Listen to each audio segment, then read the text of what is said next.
الحمد لله رب العالمين اللهم صل وسلم على سيدنا محمد وعلى آله وصحبه أجمعين أما بعد فيا عباد الله أوصيكم وإياي بتقوى الله وطاعته لعلكم تفلحون قال الله تعالى يا أيها الذين آمنوا اتقوا الله حق تقاته ولا تموتن إلا وأنتم مسلمون.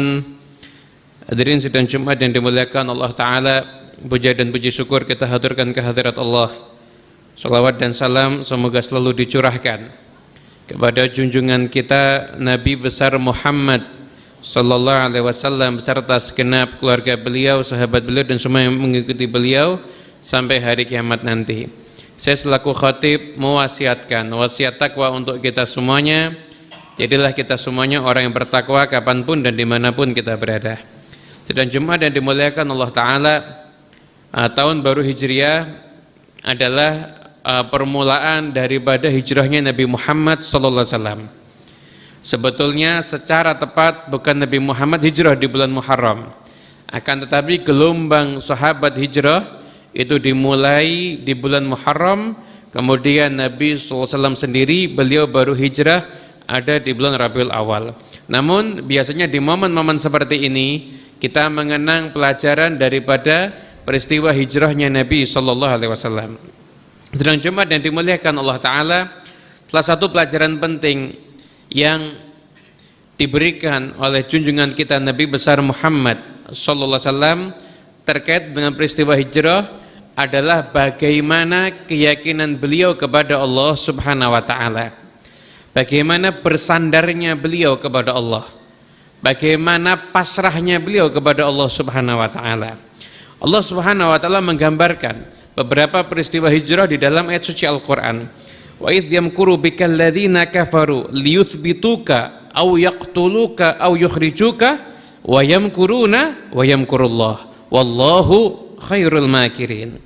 Dan ketika orang-orang kafir, saat itu orang-orang kafir Quraisy yang mereka semuanya berkumpul di tempat yang bernama Darun Nadwah untuk membuat satu keputusan bagaimana mereka menghadapi Nabi. Mereka ingin mengikat Nabi, membatasi gerak Nabi. Mereka ingin membunuh Nabi, mereka ingin mengusir Nabi, dan mereka wayamkuruna, dan mereka bertipu daya. Tapi apa yang terjadi? Wayamkurullah, Allah juga punya tipu daya. Wallahu khairul makirin. Maka tipu daya Allah adalah sebaik-baik tipu daya, karena Allah lah sebaik-baik pencipta tipu daya tersebut, yaitu Tuhan kita semuanya.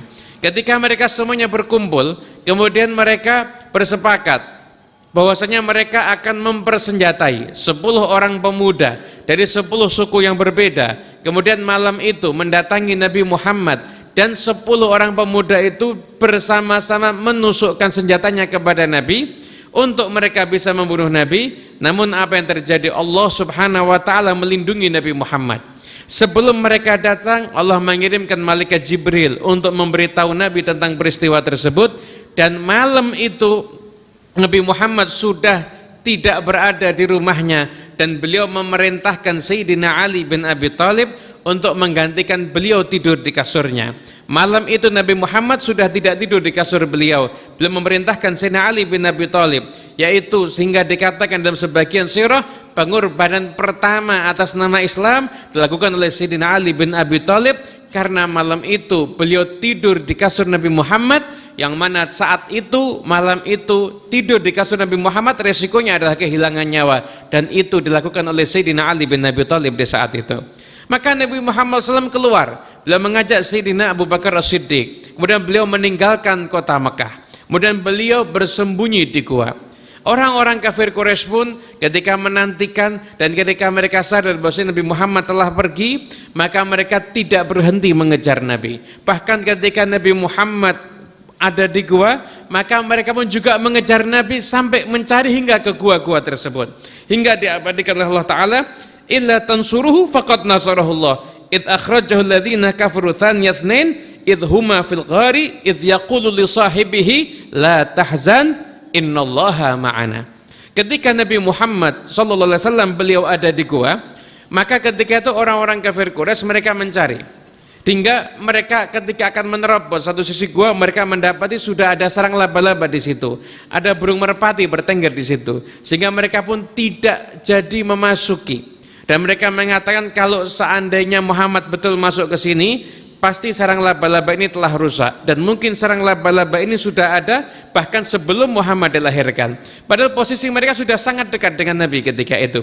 Mereka sudah memandang ke arah depan, memandang ke arah kanan, memandang ke arah kiri, memandang ke arah belakang. Hanya satu arah. Kalau mereka melihat ke bawah, maka mereka akan melihat Nabi Muhammad dan Sayyidina Abu Bakar As-Siddiq di situ. Maka ketika itu Sayyidina Abu Bakar As-Siddiq beliau mengatakan, "Ya Rasulullah, kalau aku mati aku hanya satu orang. Aku hanya Abu Bakar, umat gak akan kehilangan apa-apa dengan matiku. Tapi apabila engkau mati ya Rasulullah, maka umat ini akan kehilanganmu ya Rasulullah." Maka ketika itu Nabi dengan penuh percaya diri, beliau mengatakan, "Ya Abu Bakrin, ma dhannuka bi'ithnain, Allahu thalithuhuma." Hei Abu Bakar, gimana pendapatmu tentang dua orang, dan yang ketiga bersama dengan dua orang itu adalah Allah subhanahu wa ta'ala. Maka selamatlah Nabi Muhammad SAW. Hingga akhirnya ketika Nabi sudah turun dari gua, maka salah seorang pemburu yang dikenal karena kejeliannya dan instingnya, Suraqah, ketika itu mengejar Nabi Muhammad. Ketika semua nggak bisa mendapati Nabi, hanya Suraqah satu-satunya yang bisa mengejar Nabi. Kemudian dia mengejar Nabi. Ketika sudah semakin dekat, Sayyidina Abu Bakar As-Siddiq pun sudah panik, dan Nabi Muhammad SAW sekalipun tidak mempercepat langkahnya, tapi tetap mengatakan nggak akan terjadi apa-apa. Dan benar ketika Suraqah sudah semakin dekat, maka beliau terjatuh. Dicoba hingga kedua dan ketiga tetap terjatuh, maka Suraqah pun menyerah dan mengetahui, sadar bahwasanya yang satu ini mendapatkan perlindungan dari Allah subhanahu wa ta'ala. Sidang Jumat yang dimuliakan Allah ta'ala, sebetulnya bisa saja Nabi Muhammad ketika akan hijrah mengajak Sayyidina Umar bin Khattab. Bukankah Sayyidina Umar bin Khattab ketika hijrah beliau mengumumkan dan tidak ada satupun yang berani menghadapi beliau? Bisa saja Nabi Muhammad mengajak Sayyidina Hamzah atau mengajak keduanya sekaligus. Rombongan ada Sayyidina Umar dan Sayyidina Hamzah, nggak mungkin ada yang berani mengganggu. Tapi lihat bagaimana Nabi SAW nggak mengajak semuanya, beliau mengajak Sayyidina Abu Bakar As-Siddiq yang bukan dikenal ahli perang, namun beliau di situ memberikan pelajaran yang penting kepada umatnya, bahwa siapapun yang bergantung kepada Allah, maka dia akan menjadi mulia, maka dia akan dijauhkan dari semua yang ingin dia jauhi, dan dia akan disampaikan cita-cita dan keinginannya oleh Allah subhanahu wa ta'ala. Namun barang siapa bergantung kepada selain Allah ta'ala, maka ketahuilah bersandar kepada selain Allah ibarat bersandar kepada sesuatu yang rapuh, hanya tinggal menunggu saat kehancurannya. Sungguh indah ungkapan yang pernah disampaikan oleh Al-Imam Al-Busiri, "Wa ma hawal gharu min khairin wa min karamin wa kullu tarfin minal kufari anhu ami. Fasidqu fil ghari wasiddiqu lam yarima wa hum yaquluna ma bil ghari min ahrimi. Dhannul hamama wa dhannul ankabut ta'ala khairil bariyati lam tansuj wa lam tahumi. Wiqayatullah aghnat an mudha'afatin minad duru'i wa an 'alin minal utumi." Sesungguhnya gua tidak pernah menampung di dalamnya yang lebih mulia dibandingkan yang dia tampung saat itu, yaitu Nabi Muhammad dan Sayyidina Abu Bakar As-Siddiq.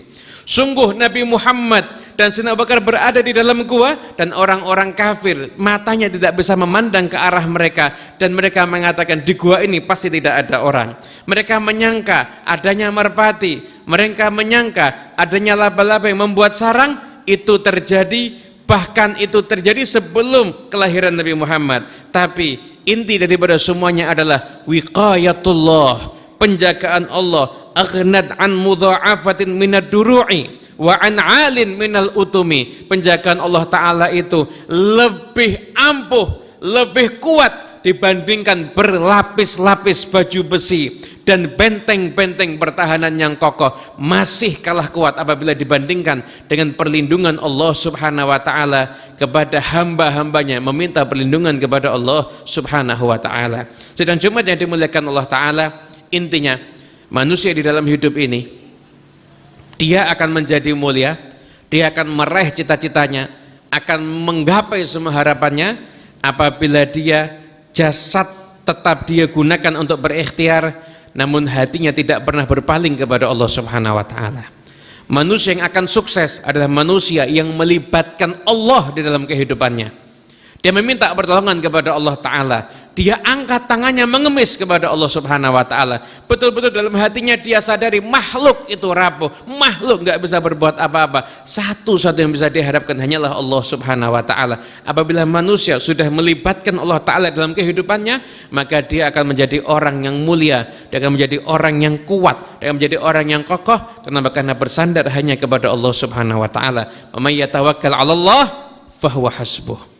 Ini syarat, barang siapa yang bersandarnya hanya kepada Allah, fahuwa hasbuh, maka Allah Ta'ala janji Allah pasti akan mencukupi, membelanya dan menolongnya di dalam semua urusannya. Semoga Allah Ta'ala jadikan kita semuanya hamba-hamba yang bisa melibatkan Allah Ta'ala dalam kehidupan kita semuanya.